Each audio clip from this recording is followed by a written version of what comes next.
So I would just say when you go on dates with people, don't be afraid to ask any of the questions. Don't feel like, oh, that's a third date question. Like, no. Be yourself and ask whatever questions you want answered. And if that person likes you and the chemistry is there, they should answer you. And if they don't, it's probably not the right person. Hey, everybody. Time for another new episode of the Fire Chronicles. Thanks for joining me today, guys. Sydney's here with me too. Hey, you guys. Want to say hey? I'm very excited for my guest, who will be on later.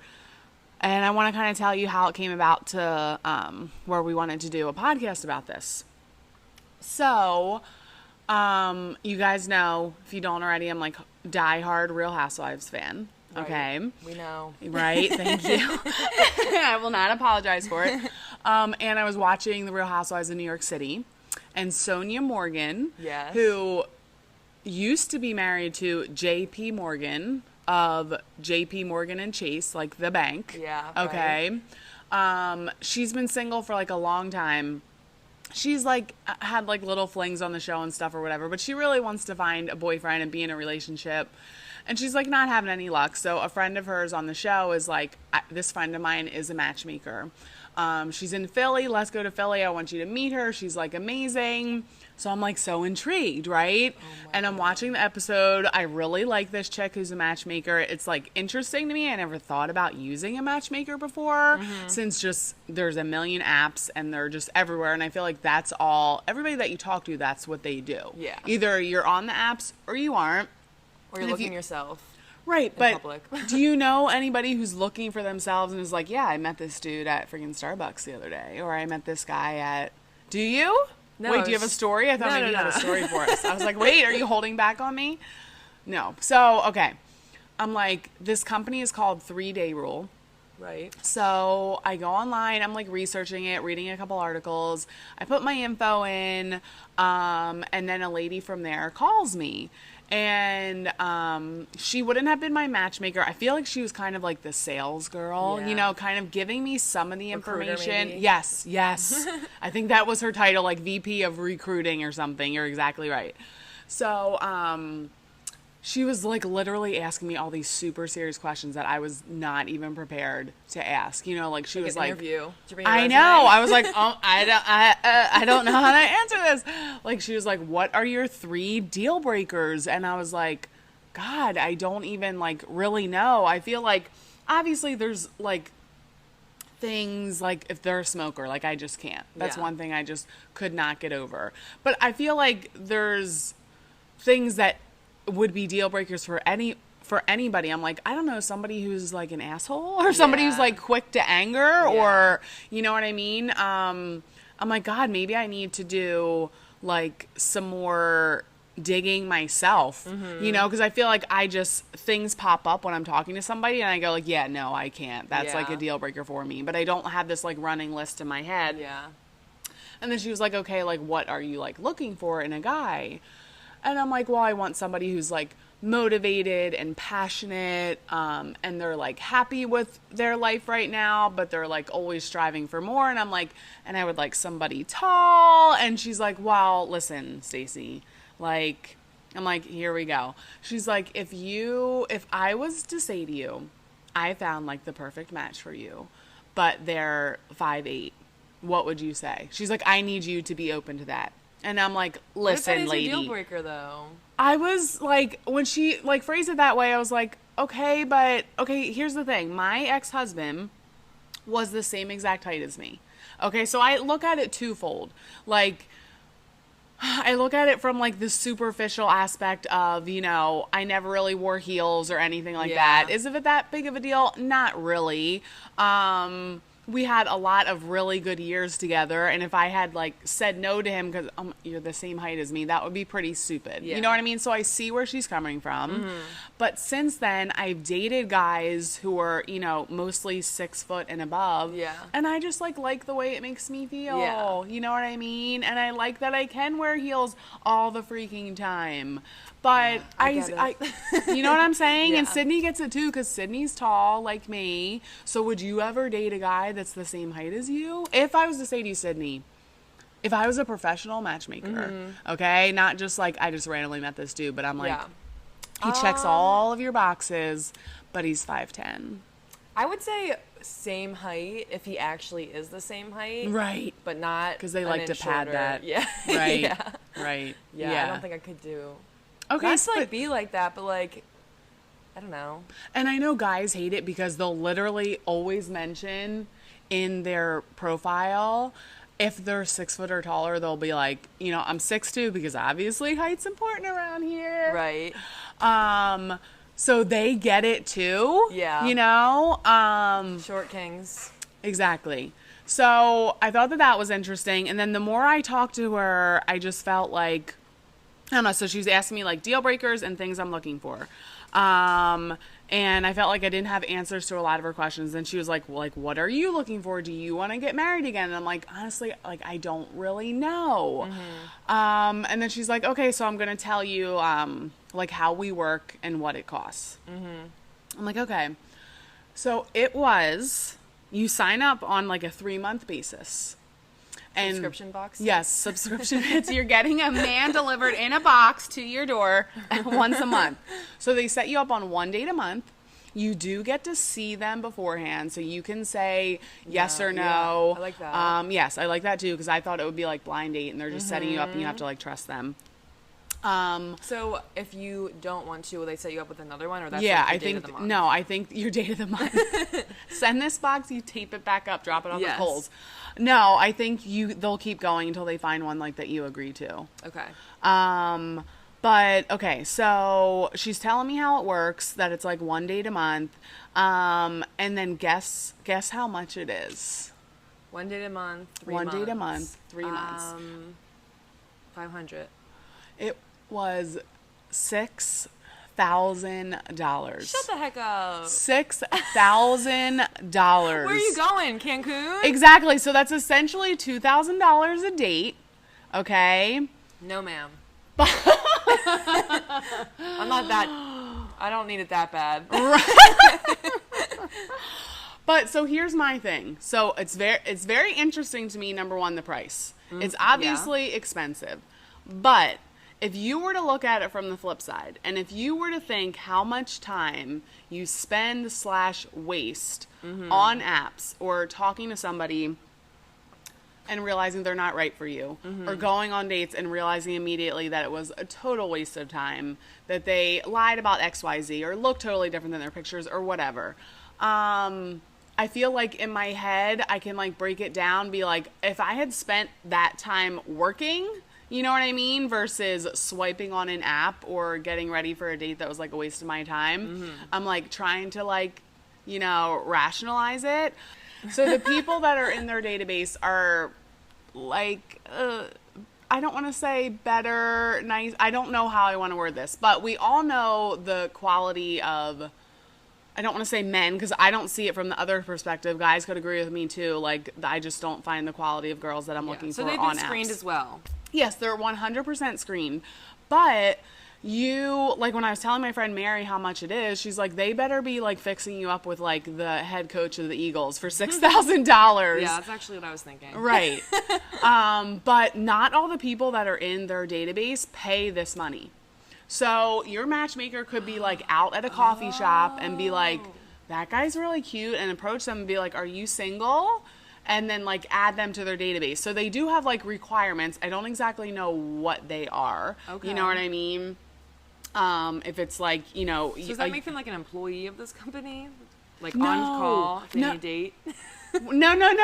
No. It's just that like consider their database like you having a profile on Tinder. Yeah. They just put their profile in the database of people that you can possibly match with. Okay. So I could be matched with someone who was just some dude she ran into at a coffee shop, or I could be matched with someone who also paid $6,000, you know, to be set up with this company. Interesting. But I was just, so that's what kind of opened this box of me just being like, wow, I'm super curious.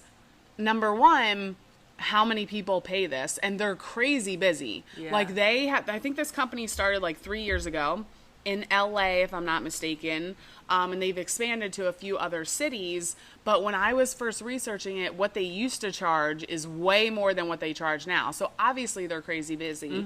And she told me that it's a lot of just people who are like, they have app fatigue. Like they're cycling back around. Whereas I think that matchmaking was probably much bigger, obviously, before the apps, before iPhones, before all of this. If you wanted to meet someone, you would go to a matchmaking company, and we'll talk to Christine more about that. But now when it's free for the most part, like some of the apps you can pay for, but I think 90% of people are on the apps. But I think if you've been on there for a certain amount of time and you're not getting what you want out of it, or you're just burnt out, or you don't have the time and you want somebody else to do the legwork for you, that's why she said we are so incredibly busy. It's crazy. And she said that, I was like, okay, so like, what's your success rate? And yes, yeah. And she's like, well, it's hard for us to measure because once people start dating somebody that we match them up with, we don't really keep in contact with them. You know, they're no longer using our services. But she said it's around 70%.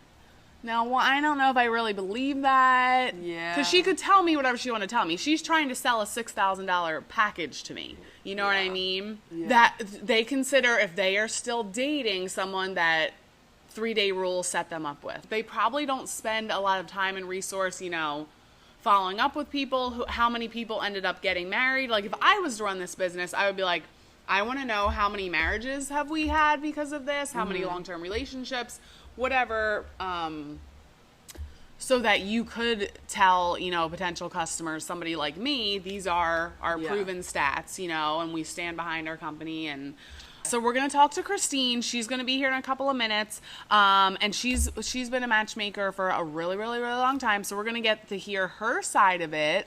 So yeah, stay tuned. Christine's going to be on next. Okay, everybody, I am here with Christine. Christine, you want to say hi to everybody? Hello, everybody.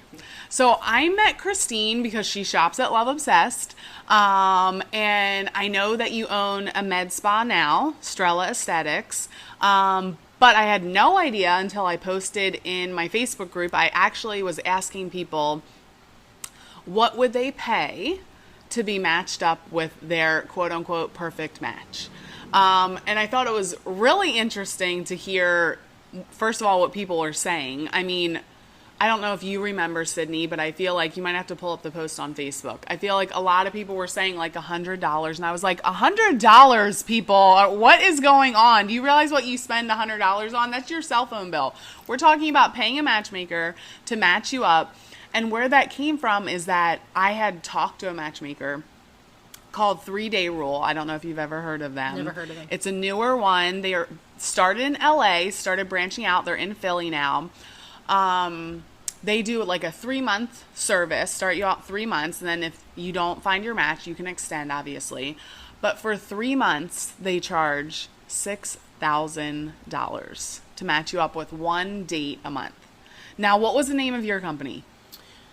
So back when I was 21 and I'm 44 now, I started at Great Expectations, which was the nation's leading dating service. So we had locations nationwide all over the place. I mean, 200 some locations. Oh, wow. So some were independently owned and operated and some were a franchise. Okay.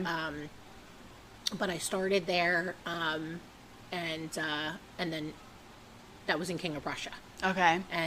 But it was old school. I mean, you're talking again, like 20 years ago, right? Right. So all pre-Tinder, pre-iPhone. Yeah. So what we did is people would come into the location, and then they met with I don't really want to say a counselor, but they would meet with a consultant. Okay. And we would hear all about their life story, how long they were married, if they have any kids, but we did a background check, we did credit checks, we did videos with them. Wow. We did professional photos with them. So, and then again, old school, when you wanted to come in and you wanted to meet someone, you would go into our library, and the right side was pink books, right? Oh my with gosh, VHS this tapes. is hilarious. And then the left side was blue books with VHS tapes. So when you would go in, it was all alphabetized, but then you could pull new books, and in that new book, people were in there for 30 days. So when you would come in, you would grab the new book, look for all the new people that were there. within 30 days. And if you like someone, you would read their profile, look at their pictures that we took, so the pictures were accurate, and then you would pop in their VHS tape, and you would just learn a little bit about them.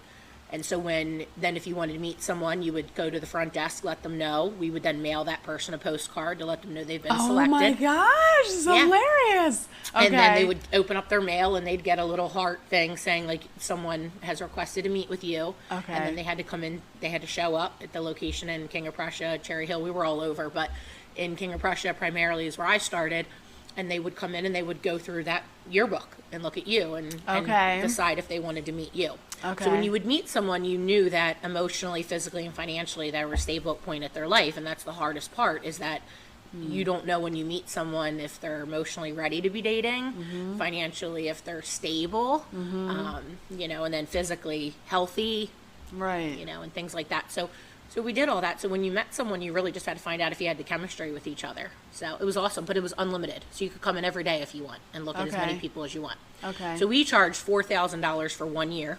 Okay. And then it was $6,000 for 2 years. It was $8,000 for 3 years. Then it was $10,000 for a lifetime membership at any location wherever you were traveling, wherever state you were in. It's basically how it worked. Okay. And it's cheap because people, you know, spend at least $50 a week going out.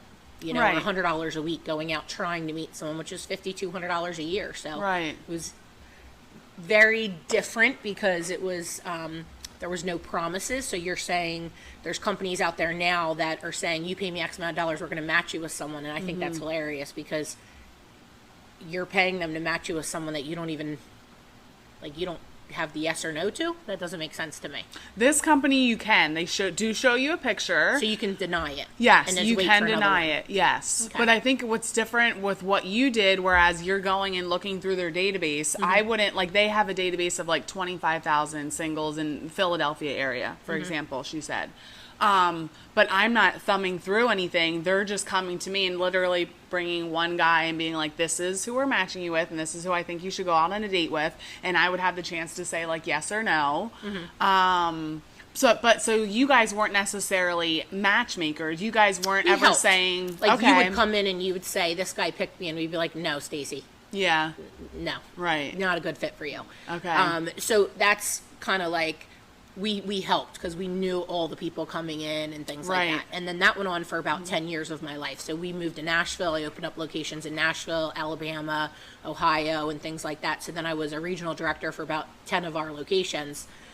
And then probably like everybody decided time to go home. We were in Nashville for about 3 years. Yeah. And we came back home. And then that's kind of at the time where Match, eHarmony, which were the two first ones to open up, came around, and people were like, I'm $20 to $25 a month unlimited access, I'm going to go this route. Right. And we weren't online, so we tried to take our database and put it online so that you could, instead of coming in and flipping through these books and videos, we uploaded the books and videos to our website. Okay. And that went on for a few years. I spent 15 years of my life working for in the dating business.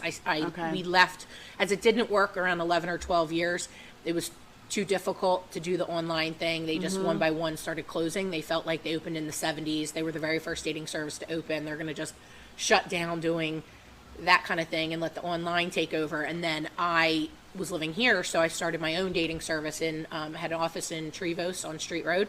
Okay.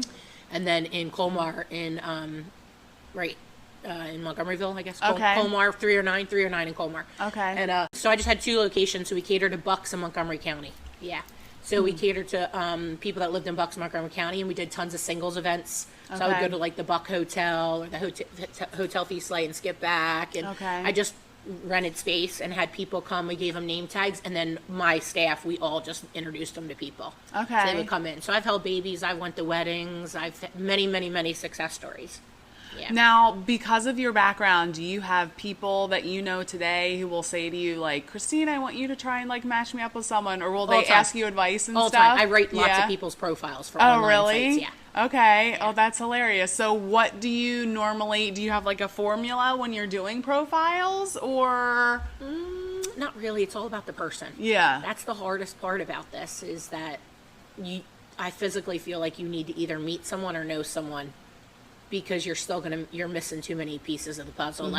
It is such a heart sell right? Not so I used to tell people that in the dating business. I'm like, oh, this is a hard sell. It's not a hard sell. Like, Right. you're gonna come in, you're gonna give me $4,000, and I hope the hell you find someone. Right. That's literally what we did. We didn't guarantee anybody. Right. So you would pay that money, but you have a whole database. So, and then there was a short time I worked for It's Just Lunch and some of the, Okay, I've heard the of that. matchmaking type of services that were out there, but I just don't like that. Yeah. I feel like you as a person need to be able to say, tell me a little bit about this person. Like, is he a good dad?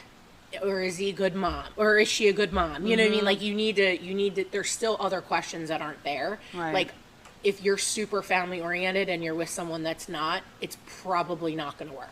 It's going to be difficult. You're Right. going to have some hiccups.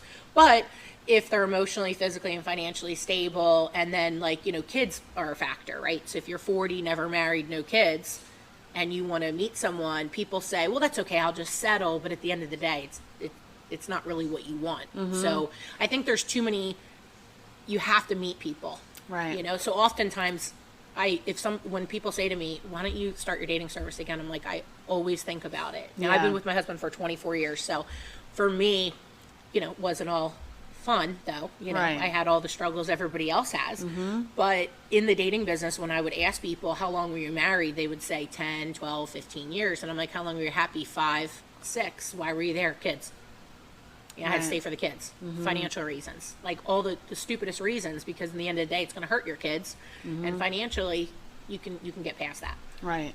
But yeah. So yeah, Sydney and I were talking earlier, just about how I feel like everything is coming full circle. So as you started, years ago before the apps, and then the apps kind of closed down, a lot of the traditional matchmaking services. Now I feel like people like me who have been on the apps for a few years, and I'm just like, and I agree with you. When you first said there's like all these VHS tapes, I've always said I wish that the apps would require you to make a video, because you would learn so much. Like, when I first matched with a guy and we talked for a little bit, I'm like, I need you to send me like a voice memo, or you got to call and leave me a voicemail, because I can learn so much just from your voice, the way that you talk, the way that you carry yourself. And then I FaceTime them, and then for sure, like immediately. But I feel like, yeah, it would weed out so many if you could, because picture, what does that tell you? It really doesn't tell you much, Plus, you don't know if the picture's accurate. Right. How know? old it is. Yep. Yeah. How many pounds ago was this? Whatever. This is when you had hair. Now you don't, And they're all the same people on all the same sites. Yes. Okay. So I thought one of the biggest takeaways from things that you've said is when you're like interviewing people to join the matchmaking service, you want to make sure that they're emotionally, financially, and physically ready for a relationship. And I feel like you saying that is almost what every woman, when you're talking about what are your 3 deal breakers and your 3 must-haves, those are the must-haves at the end of the day. You know what I mean? Because everything else kind of doesn't hold as much weight to it as that stuff does. So would you have people come there, and you said you would do credit checks, you would do background checks? Were there people you were like, I just feel like you're not ready for a relationship for XYZ? How would you do that? What would you say? They're not qualified. They're not ready. Okay. And would they be like, why? What do you mean? I am ready. I do want to do this. Like, I feel like that might be like a tough conversation. It is. It was tough. Yeah. But we were, that's why I said some people had psychology backgrounds, some people had therapy backgrounds, some people, like, my background was a hairdresser. But, all hairdressers are counselors anyway, because you're coming in, sharing your whole life and stuff like that. Right. But it was a lot of training, a lot of seminars, a lot of training, a lot of learning how to talk to people and listen. But you would just have to tell them that they're at this time, we don't feel like they're qualified to. A lot of dating services are like that. It's Just Lunch. When my father died, my mom tried to join It's Just Lunch, and she was told she was not qualified. She wasn't emotionally ready. Oh, okay. Yeah, because you ask certain questions to find out, and she wasn't accepted by them. So what are some questions that you would ask people for the emotional side of it, to see if they were emotionally ready for a relationship? The emotional side of things would come from, like, depending on, like, if someone passed away, maybe if they like were a like recently widowed, divorced, right? It's like recently divorced, recently widowed. Okay. You're trying to, again, you're asking those questions. Recently divorced. How long were? I know you're divorced 6 months ago, but how long were you unhappy in your marriage? How long were you living separately in bedrooms, or how long were you? If you were separated, did you live somewhere else, or did you live like that's where it all comes from? Right. Like we had to ask all those types of questions. Did you like, guys have a time frame that because to like help our listeners, because there's a lot of people who will be separated, or their spouse is still living in the house with them for financial reasons, but they'll be on the dating sites. I know because I've matched with guys like this, and I'm like, you're still living in the house with your wife or soon-to-be ex-wife? Like, no, you're not ready. So for me, Correct. I can see that and go, you're not ready. You shouldn't be dating right now. Like, Correct. get your life together, get your own place. Yeah. Right. Well, that goes with what I said. If you're not happy with yourself, you're not going to be able to make anyone else happy. Right. So are you happy living with your wife? Oh, okay. So you would word it that way. I like that. Right? Yeah. No, you're not. Okay. Right. Well, then why don't you Right. figure out you first, get yourself a place and stuff like that, and then reach out to me when things are different. I get it that people are lonely, but you can't. And a lot of times, Yeah. Stacy, they play the game. They still every once in a blue moon might be sleeping with their spouse, but going out with you. Right. Because temptation's there. You still, how long were you with that woman? Ask, like, were you married 2 years or were you married 20 years and you're still living in the same house and you're separated? Right. Define separated. How were you separated? Right. And it's just asking those questions. How are you separated? Are you living in separate rooms? Are you living in separate states? Right. Like, tell me about separated. How long have you been separated? How long, when did you fall out of love with your wife or your Right. husband? Yeah. And it's not only just asking, the person that you're matching with. I feel like you need to ask yourself these questions. Because I'm sure there's people listening right now who are like, I'm looking for XYZ, but are you that yourself?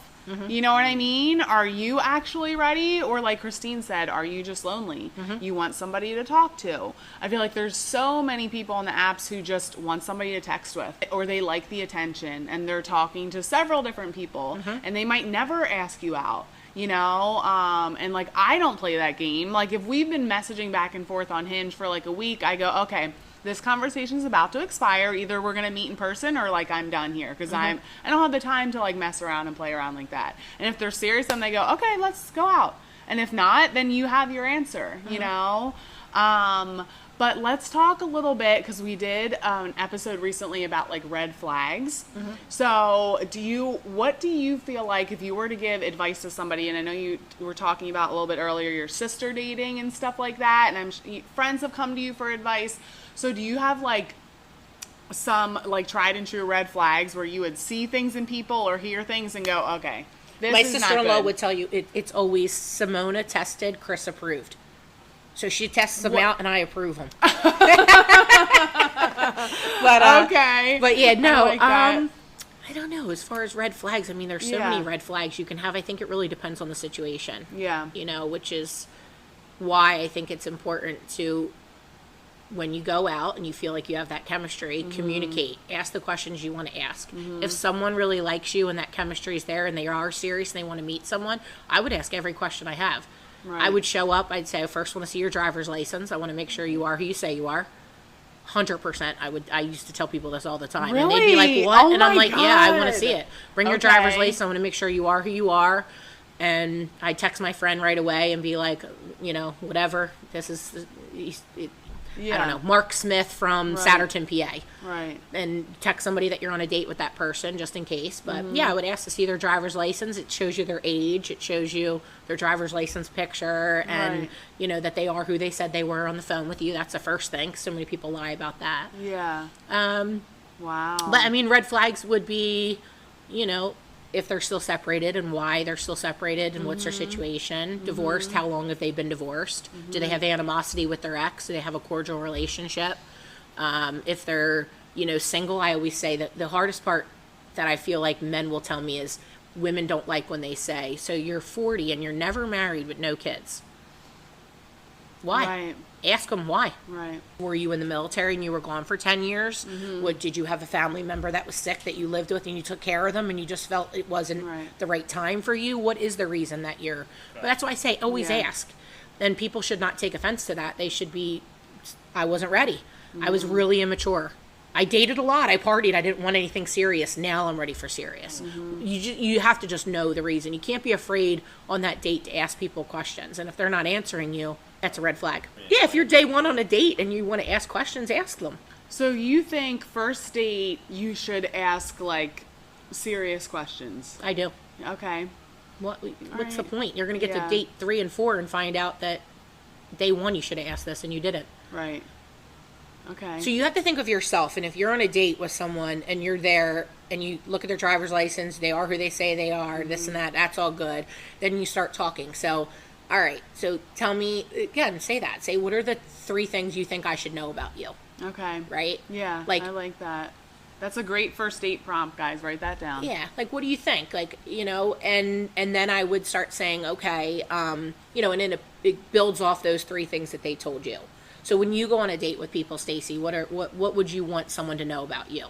Not what I said about you, but like what would you want them to know? I'm not good at answering these questions on the spot. Okay. So, I mean, I would probably say things similar to you, that I'm very driven. I love my job. I love what I do. I'm super passionate about helping people and making a difference. Yeah, I'm a mom. I love my kids. My kids come first. My business comes second. But I'm also, like, I try to take a lot of, like, me time. I'm a big person on balance because I've dated people who are so invested in their work. And I am obviously as well, too. But I definitely take time for myself and love to do things like travel and stuff like that. Okay. So... was that a good answer? Would It's a you great go? answer. Would you go on a second date with me, Christine? I would go on a second date with you. I would, but it would like it would my lead answer? into a guy would say, and how old are your kids? Right. And is their dad involved? Like, this is where I'm saying you'd want to find out right away, because are you looking for a baby daddy? No. Or do you No. have that? Like, but this is all the things that go through a guy's Right, mind. Like, right. I don't, like, I'm 40, I'm never married, no kids. Right. Like, do I got to be your kid's dad? Do they Right. have a dad? Like, so it depends on that situation. But I feel like the guy would say, "How old are your kids? Is the dad involved? Do you have a good Yeah. relationship with him? That's awesome." So when you say you're, really you take a lot of time for yourself. What are some of the things you like to do when you're not working? What do you do for yourself? I love that. That's great. That's or they're listening and they're like, no. I don't like Right. any of those things that she likes, Right, yeah. Drinking can be a thing. Like, are you a big drinker? Are you not a big drinker? So if you're with someone and you're out and they're like, I'm a recovering alcoholic, would that bother you, Stacy? So some of the stuff matters to you. How do you feel? Right.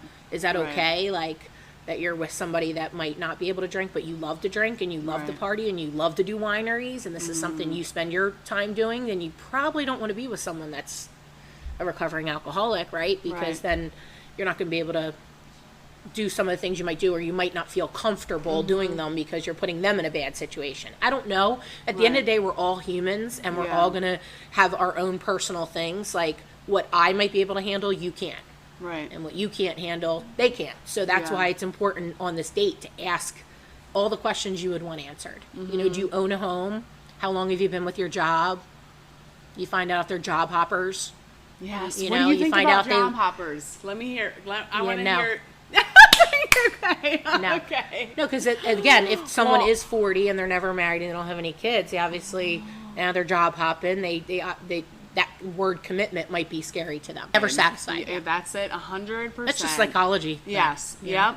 Yeah. So It is. I agree with you. If they, and this is what I've learned, if they are job hoppers, they're somebody who's never satisfied. If they're not satisfied with that, it's going to be the same way in their relationships. In every aspect of their life. They probably are constantly doing different hobbies. Now they're into mountain biking, and they're going to spend $5,000 on a mountain bike. And a year from now, it's going to be sitting in the extra bedroom. And now they're into, okay. Yeah. So yeah, 100%. I agree with you. So I've learned that.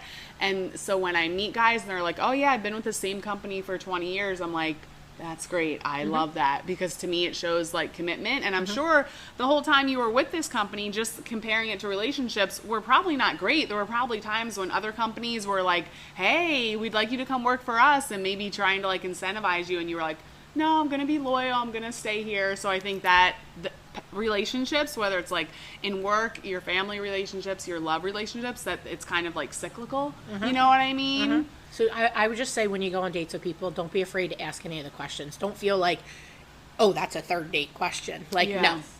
Be yourself and ask whatever questions you want answered. And if that person likes you and the chemistry's there, they should answer you. And if they don't, it's probably not the right person. Right. Yeah, I agree for sure.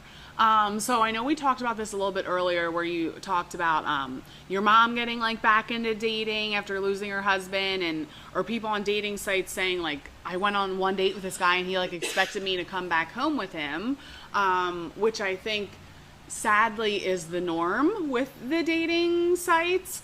And I don't want to say sadly because I'm a big proponent in if you want to do it as well, then do it. If you know what I mean? But I think that women do it for different reasons than men do it for. And we talked about this on the last podcast, like where did this whole like 3-date rule come from? That like all women know about, all men know about. Who started this? Was it in a book? We need to research this, Sydney, to see if we can find the history of when was it like, okay, on the 3rd date, that's when it's okay to sleep with somebody. So when you were doing this matchmaking service, working for Great Expectations, would you talk to women about this is when I think you should sleep with a man? And was it like a time frame? Was it like, what was it? Okay. No time frame. No time frame. No. Yeah. No. So you would just tell them, like, because, okay, so remember Millionaire Matchmaker? Okay. Yeah, she used to work with me at Great Expectations. Oh, really? Oh, my God. Okay, so Patty Stanger. Yep. So her rule was no sex before monogamy, and no sex. She's like, not in any holes, no sex. But you do agree with that? Don't agree with that? I mean, everyone has sex for different reasons. Yeah. It's hard. Again, gray zone. Right. Just like there's sex and there's making love and there's different, just like the need and the want. Right. Do you want to have sex because you haven't had it in a long time? So Right. this person fits, is attractive and you like them, so you're just going to do it. Right. So, I mean, I don't think anyone should give up their body to anyone until you feel like this is someone that when you sleep with someone, you sleep with everyone they slept with. So don't you want to Right. make sure that you're, really serious about this person before you take it to that level? I think it's all about chemistry and conversation. Yeah. To me, it's all about that conversation. You're deep in a conversation and you're on that date and it is 3-4 hours later and that those sparks are flying and you think it's great. I certainly feel like you should not sleep with someone on the first date, but if you feel like it's something you want to do, then I wouldn't recommend it. Yeah. Because again, there is players, there is people like, what if this guy's just so attractive to you, Stacy, and you want to sleep with him, but he has none of the qualities you're looking for, but you're just so lost in the fact that his eyes are gorgeous that you just want him to ask you to go home. I mean, you got to tell yourself, you got to respect yourself enough to know that if this go on a second date, go on a third date, there is no really rule. I'm just saying, I think that you should give yourself time to really get to know someone. Right. And make sure before you give yourself to someone that it's someone you wanted to do that with. So is there anything that you feel like we haven't touched on? Is there anything you feel like you have knowledge on that could help our listeners out who may be out looking for someone, not having luck dating? Any advice that you would give to our single listeners out there? Do you ever have listeners call in? We have them submit questions through Instagram. Okay. And stuff like that. Yeah. They'll DM us.